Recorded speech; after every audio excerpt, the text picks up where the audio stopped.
اگرچہ قربانی کے گوشت کے 3 حصے کرنا پسندیدہ ہے، ایک حصہ غریبوں کے لیے، ایک رشتہ داروں کے لیے، ایک اپنے لیے رکھنا، لیکن اگر کنبہ بڑا ہو اور پورا گوشت استعمال کرنا چاہیں تو کر سکتے ہیں۔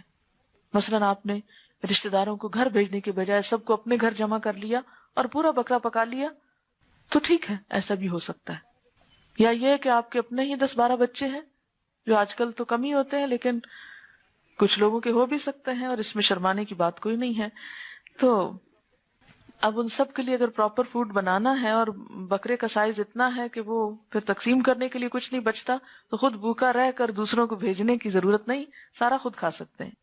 کیونکہ بعض لوگ خود بھی ضرورت مند ہوتے ہیں، وہ شوق میں قربانی کرتے ہیں لیکن دے بھی نہیں سکتے، تو وہ گھر رکھ لیں، خود کھاتے رہیں۔ کیونکہ اصل چیز خون بہانا ہے۔ تقسیم کرنا پسندیدہ ہے لیکن فرض نہیں، لازم نہیں۔ اسی طرح اگر کوئی شخص خود صاحب استطاعت ہو، عزیز و اقارب بھی صاحب استطاعت ہو، تو قربانی کا گوشت تمام کا تمام بھی غریبوں کو دیا جا سکتا ہے۔ جیسے آپ افغانستان بھیج رہے ہیں یا کشمیر بھیج رہے ہیں یا کہیں اور بھیج دیتے ہیں، تو ایسا بھی کیا جا سکتا ہے۔